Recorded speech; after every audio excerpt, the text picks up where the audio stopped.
आइए आज की ब्रेकिंग न्यूज देखते हैं। थाने में 23 अप्रैल को इंडिया अलायंस का भव्य कार्यकर्ता सम्मेलन आयोजित किया गया, जिसमें राजन विचारे के निर्वाचन क्षेत्र से उन्हें जीत दिलाने की प्रतिज्ञा के साथ सभी दलों के पदाधिकारी व सैकड़ों कार्यकर्ताओं का हुजूम का जमावड़ा नजर आया।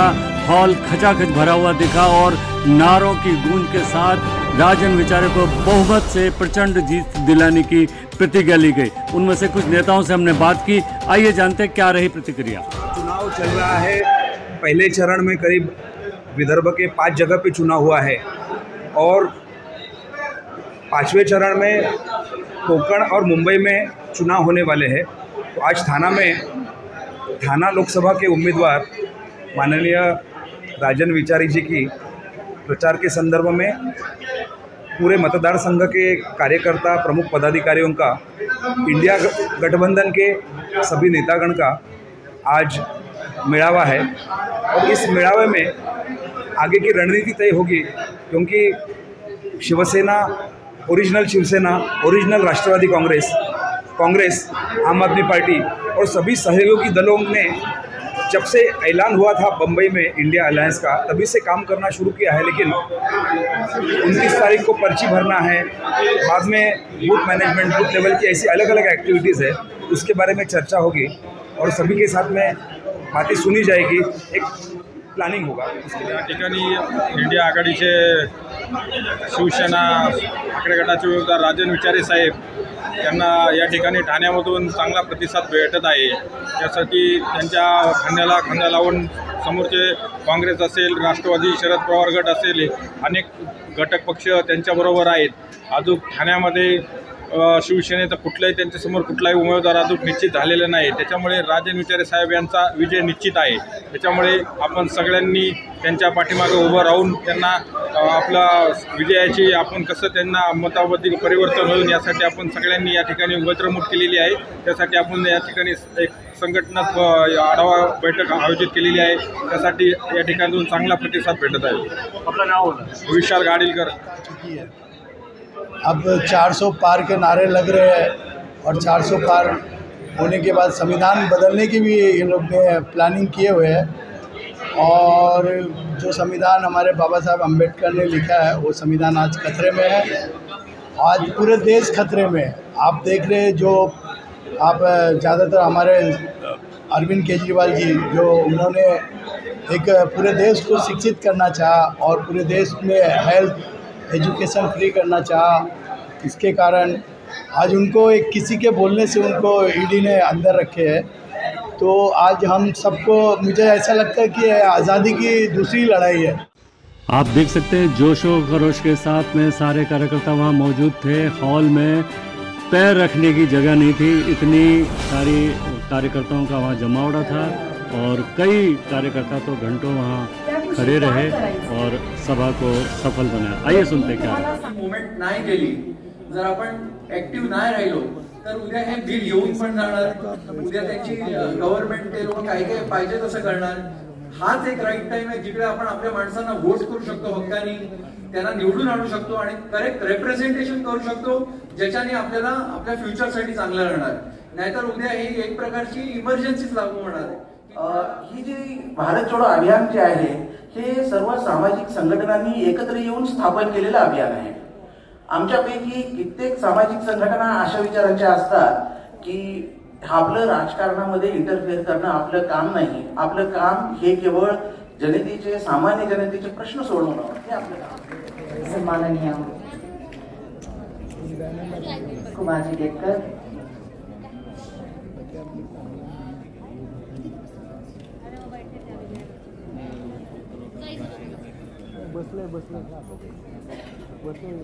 मान्यवर आसनस्थ होत आहे। सन्माननीय धनंजयजी शिंदे, सन्माननीय गंगाधरजी बनभडे, आपलं हार्दिक स्वागत। काँग्रेस जिल्हाध्यक्ष विक्रांतजी चव्हाण, आपल्याला विनंती आपण मंचावर यावं। सन्माननीय श्री सुहासजी देसाई, जिल्हाध्यक्ष राष्ट्रवादी काँग्रेस, यांनाही विनंती आपण ही मंचावर आसनस्थ व्हावं।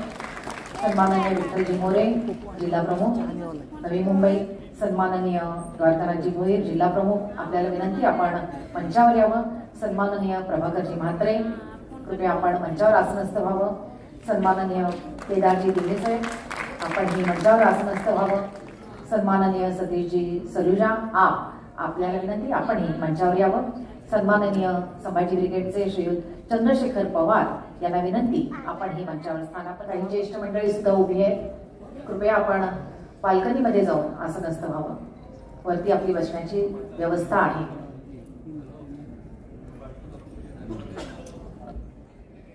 सन्माननीय कुमारजी केतकर यांच्या शुभ हस्ते प्रतिमा छत्रपती शिवाजी महाराजांच्या प्रतिमेला पुष्पमाला अर्पण केली जात आहे. छत्रपती शिवाजी महाराज की. परंतु गेल्या 3 दिवसात साऊथ ब्लॉक मध्ये आणि आज सेंट्रल विस्टामध्ये प्रचंड मोठी आग लागलेली आहे आणि त्या आगीमध्ये सगळ्या फायली, सगळे कॉम्प्युटर, सगळे रेकॉर्ड, सगळा डेटा हा त्या आगीमध्ये जवळजवळ नष्ट होत आहे. ही बातमी सर्वसाधारणपणे मुख्यमंत्र्यांची हेडलाईनची बातमी असायला हवी, परंतु टीव्हीवरती सर्व टीव्ही चॅनल्सवरती एवढं बंधन आहे की त्यांनी ही बातमीच दाखवलेली. पंतप्रधान पदावर आहेत, त्यांच्या हातनं कोणतीही विधायक गोष्ट घडलेली नाही, घडण्याची शक्यता नाही आणि ह्या विध्वंस करणाऱ्या भस्मासुराला त्याचा हात त्याच्या डोक्यावर आणण्याची जबाबदारी आपली आहे. सगळ्यांना माहिती आहे की विरोधी उमेदवारांचे अर्ज बाद करायचे, त्यांच्या प्रचारात अडथळा आणायचा, असं ना रडीचे डाव खेळले जात आहेत. सुरतला घटना घडली तुम्हाला माहिती आहे. हो, तीच सुरत जिथे अजितदादा आम्हाला निधी देत नाही असं रडगाणं गात काही गद्दार पोहोचले होते. मित्रांनो, आम आदमी पक्षाचे दिल्लीचे मुख्यमंत्री अरविंद केजरीवाल ज्यांनी दिल्लीतील सर्वसामान्य माणसांच्या लेकराला आंतरराष्ट्रीय दर्जाचं शिक्षण दिलं, ज्याचं जेव्हा डोनाल्ड ट्रम्प अमेरिकेचे राष्ट्राध्यक्ष असताना भारतात आले, त्यांची बायको मोदींच्या कार्यक्रमाला गेली नाही, परंतु दिल्लीतील शाळा बघायला गेली. जगभरात ज्याचं कौतुक झालेलं आहे आणि दिल्ली ही देशातलं कदाचित एकमेव राज्य असेल जिथे खासगी शाळेतल्या मुलांना प्रवेश रद्द करून सरकारी शाळांमध्ये टाकलं जातं. राजन विचारे हे खासदार म्हणून निवडून येतील याच्यात काही शंका असण्याचं कारण नाही. कुमार केतकरांनी सांगितलं की भारतीय जनता पक्ष आता आपल्या फायली जाळू लागलेला आहे. प्रश्न असा निर्माण झालाय, 102 ठिकाणी पहिल्या 19 तारखेला जे मतदान झालं त्या ठिकाणी आरएसएसचं अंतर्गत जे काही निदान आहे ते 44 मतात त्याला मिळतील, 44 खासदार मिळतील, 102 पैकी 44. आज अनेक ठिकाणी जे चर्चा चालू आहे, 97 ठिकाणी 26 तारखेला मतदान होणार आहे आणि निर्मला सीतारामन यांचे पती सकाळी एका मुलाखतीत सांगत होते की भारतीय जनता पक्षाला याच्यात 25 सुद्धा मिळणार नाहीत. म्हणजे पहिल्या हे इंडिया आघाडीवर बोलू शकतात, महाराष्ट्राच्या पूर्वी काय झाले गांधी घराण्यावर बोलू शकतात, आता काय चालू आहे आणि होणार काय ह्याच्यावर बोलू शकतात. एवढे विचार होते त्यांचे विचार नाही. पण सर मी तुम्हाला एक सांगेन, मी मैदानावरच्या कार्यकर्ता आहे, मैदानावर मी झोपून राजन विचाराचं काम करणार.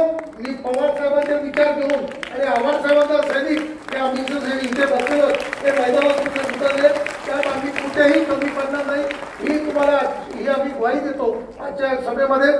मला माहिती वेळ कमी आहे म्हणून मी इथेच थांबतो. जय हिंद, जय महाराष्ट्र. साहेबांची स्वप्न, आनंदी साहेबांची स्वप्न चोरून आज दुसऱ्यांना गद्दार आणि दुसऱ्यांचा बाप चोरून स्वतःचं राज्य स्थापन करण्याचा जो प्रयत्न करत आहे त्याला समोर उत्तर देण्याची वेळ आलेली आहे आणि ही वेळ येणार हे त्याला माहित होतं. आज ज्या माणसांना बाळासाहेब ठाकरेंनी आणि स्वर्गीय आनंद दिघे साहेबांनी तिकीट वाटपाचा मोठा अधिकार दिला होता, आज त्याला तिकिटीसाठी भीक मारावं लागते. आज अखिल स्वतःच्या मुलाचं तिकीट कन्फर्म होत नाहीये, ठाण्यातल्या तिकिटीचा प्रश्नच नाही. संपूर्ण माझ्या बंधू राजन विचारासमोर कोण मारणार याची भीती, याचं गणित त्यांच्यासमोर मांडण्याची वेळ सांगितलं की हा जो मेळावा आहे खऱ्या अर्थानं देशभक्तांचा मेळावा. कारण ही लढाई ही साधी सुधी लोकसभेची निवडणुकीची लढाई नाही. की देशाच्या संरक्षणासाठी जसे सैनिक आपल्या सरहद्दीवर लढतात, त्याच पद्धतीनं आपण देशामध्ये ही देशविरोधी लोकांच्या विरोधामध्ये लढण्यासाठी कंबर कसून उभे राहिलेले देशभक्त सैनिक आहोत।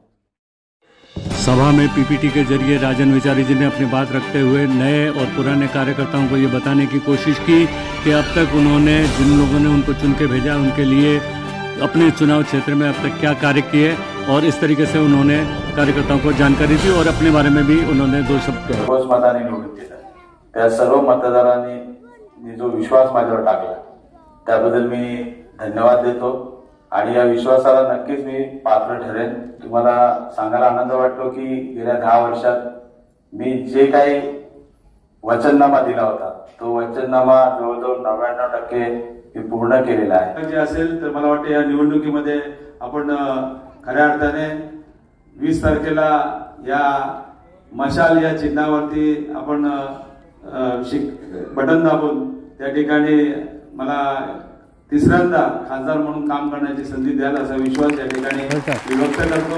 जय हिंद, जय महाराष्ट्र। इसी के साथ ये कार्यकर्ता सम्मेलन समाप्त हुआ। सैकड़ों कार्यकर्ता जो इसमें हुजूम बना करके यहाँ इकट्ठे होकर के शामिल हुए थे और बहुत ही जोश और खरोश में नजर आ रहे थे, और उन्होंने प्रण किया कि इस बार फिर से राजन विचारे जी को बहुमत से जिताएंगे और उन्हें फिर से लाएंगे। फिलहाल एमबी न्यूज़ के लिए मैं राजेश शर्मा। चैनल को सब्सक्राइब, लाइक और शेयर ज़रूर करें।